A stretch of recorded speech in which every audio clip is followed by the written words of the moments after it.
नमस्कार दर्शकों, planet 9 astro के इस एपिसोड में आपका बहुत स्वागत है। मैं हूं मेघना शर्मा। मेरे साथ आज फिर उपस्थित हैं जाने माने ज्योतिष आचार्य श्री विद्यानंद वाचस्पति जी। नमस्कार पंडित जी। नमस्कार, आपके दर्शकों को भी नमस्कार। दर्शकों, जैसा कि आप जानते हैं, हम अलग अलग राशियों की मार्च के महीने की विस्तृत जानकारी देते हैं। आज हम पंडित जी से जानकारी लेंगे कि कुंभ राशि के जातकों के लिए मार्च 2026 कैसा रहेगा और इसमें क्या ग्रहण दोष है, क्या उपाय है, ये पंडित जी हमें बताएंगे। कुंभ राशि, स्वामी शनि और कुंभ राशि वायु तत्व की राशि है जी।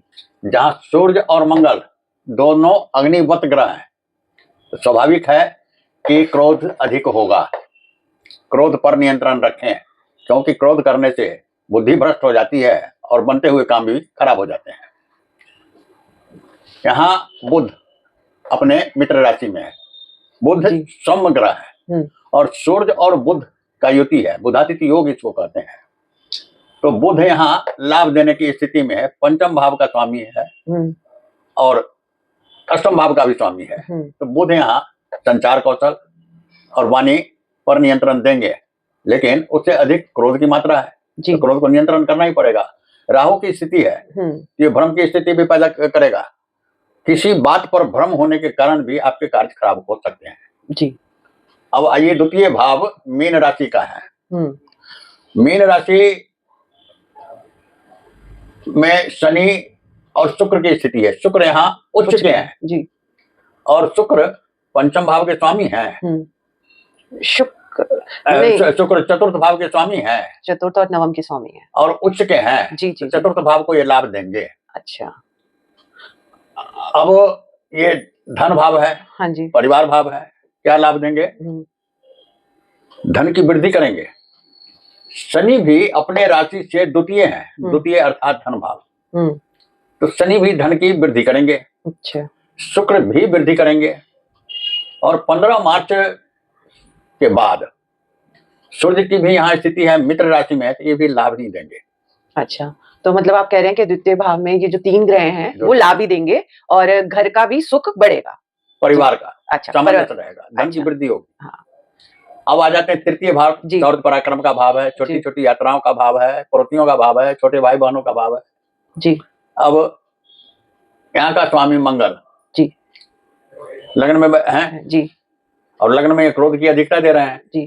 तृतीय भाव में शौर्य पराक्रम साहस की वृद्धि कर रहे हैं, तो यहाँ तृतीय भाव के लिए लाभ देंगे। अच्छा, लेकिन सूर्य की स्थिति है यहाँ मंगल के साथ, तो जरा अहंकार भी देंगे।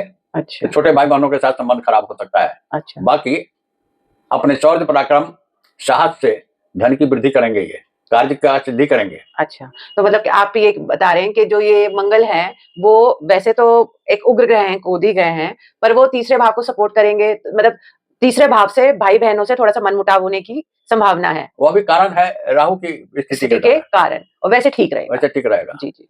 अब आ जाइए चतुर्थ भाव। चतुर्थ भाव वृक्ष राशि का है, स्वामी शुक्र धन भाव में बैठे हुए हैं, तो यहाँ माता का स्नेह भी प्राप्त होगा, धन की वृद्धि भी होगी, वाहन का सुख भी प्राप्त होगा। अच्छा, मतलब हर तरीके से लाभ है। अब चतुर्थ भाव केंद्र के स्वामी होकर द्वितीय भाव पंचम में हाँ, तो लाभ ही देंगे। अच्छा, अब आ जाते हैं हम यहाँ पंचम भाव पर। पंचम भाव मिथुन राशि का है, मिथुन राशि के स्वामी बुध लग्न में है, अच्छी बात।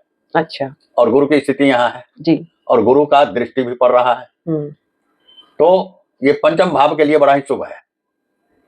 पंचम भाव के लिए बड़ा शुभ है कि संतान की ओर से अच्छा समाचार मिलेगा। निवेश अगर करते हैं तो धन की वृद्धि होगी, लाभ होगा उसमें। प्रेम संबंध अगर है तो वह भी सफल होगा जी। अब आ जाते हैं हम छठे भाव पर। अच्छा, और इसमें विद्यार्थियों के लिए भी बढ़िया ही रहेगा। विद्यार्थियों के लिए भी तो कहा संतान की ओर से अच्छा समाचार मिलेगा, तो अच्छा, यहाँ विद्या का भी भाव है, तो अच्छा, जो विद्यार्थी होंगे उनको बढ़िया रहेगा, अच्छा रहेगा जी। अब आ जाते हैं हम छठे भाव पर। छठा भाव रोग ऋण शत्रु का भाव है। अब चंद्र ग्रहण लग रहा है, तो रोग की वृद्धि होगी। कर्क राशि वालों के लिए अच्छा नहीं रहेगा। अच्छा, ग्रहण की वजह से, ग्रहण की वजह से रोग की वृद्धि होगी, शत्रु भी सक्रिय होंगे। अब आ जाते हैं हम सातवें भाव पर। सातवें भाव में केतु और चंद्र की स्थिति है और सामने से राहु की भी दृष्टि है, मंगल की भी दृष्टि है, तो पति और पत्नी दोनों में सामंजस्य ठीक नहीं रहेगा। सावधानी बरतें। अच्छा, यहाँ पे मतभेद होने की संभावना है। जी हाँ। अब आ जाते हैं अष्टम भाव पर। बुध की स्थिति लग्न में है, गुरु की दृष्टि है, अष्टम भाव के लिए शुभ है। अब अष्टम भाव बदलाव का है, चिकित्सकों का है, ये विरासत में संपत्ति मिलने का भी भाव है। तो इन सब बातों में लाभ होगा।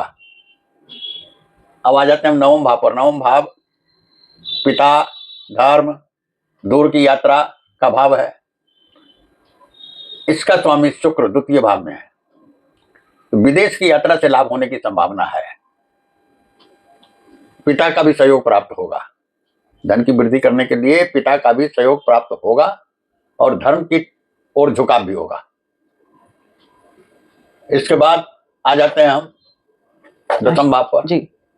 दसम भाव का स्वामी मंगल लग्न में ही है, तो करियर की वृद्धि होगी, व्यवसाय में लाभ होगा, पदोन्नति होगी, धन लाभ होगा, प्रतिष्ठा बढ़ेगी।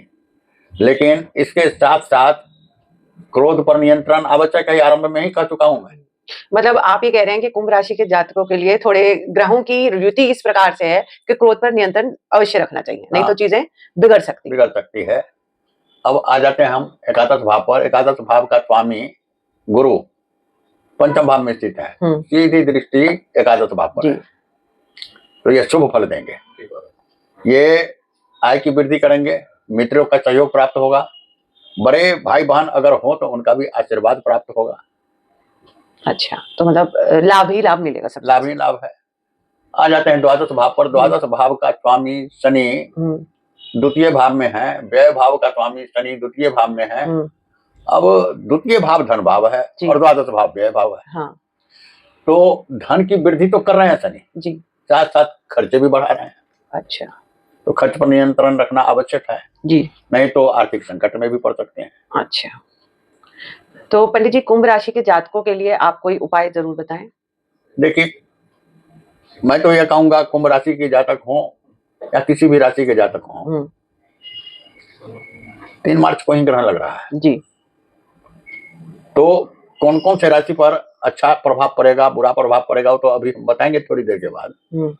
ग्रहण प्रभाव के कारण जिनको अच्छा लाभ दे रहा है, शुभ फल दे रहा है वो भी, और जिनको बुरा फल दे रहा है वो भी, सारे कुछ उसमें हम बताएंगे जी। तो मतलब इधर जैसे ग्रहण पड़ रहा है तो आपको, जैसे आपने पिछली राशि में बताया कि शिव जी का जल अभिषेक अवश्य करें जी, तो वो हम फिर ग्रहण, हाँ, तो इसका और भी कोई आप उपाय बताएंगे कुंभ राशि के जातकों के लिए? कुंभ राशि के जातकों के लिए और भी कोई उपाय बताने से अच्छा है कि मैं तो कहूंगा कि जिस राशि पर ग्रहण लगता है ना, उस राशि के स्वामी का मंत्र जाप करना चाहिए। जैसे सिंह राशि पर है, सूर्य को जल दें जी, और जलाभिषेक, शिव जी का जलाभिषेक भी करें। अच्छा, तो इससे थोड़ा सा ग्रह शांत होंगे। इसके बाद ग्रहण जब पड़ता है ना, तो उसमें गायत्री मंत्र भी बहुत लाभ करता है। गायत्री मंत्र का भी जाप करें तो उससे भी लाभ होगा। ठीक है दर्शकों, अभी हमने पंडित जी से जानकारी ली कि कुंभ राशि के जातकों के लिए मार्च 2026 कैसा रहेगा। तो पंडित जी ने अलग अलग भाव की अलग अलग जानकारी दी, और वैसे तो सब में फायदा ही बताया है, पर मेन उन्होंने ये बताया है कि क्रोध पे नियंत्रण रखें, नहीं तो हानि हो सकती है। तो इस बात का आप अवश्य ध्यान रखें, और पंडित जी ने उपाय भी बताए हैं। तो इसी बात के साथ मैं अपने इस वीडियो को समाप्त करती हूँ। अगर आपको हमारा ये वीडियो पसंद आया तो लाइक करें और हमारे चैनल को सब्सक्राइब अवश्य करें। अगर आप पंडित जी द्वारा जन्म कुंडली का विश्लेषण करवाना चाहते हैं तो नीचे दिए गए नंबर पर संपर्क अवश्य करें। धन्यवाद। नमस्कार।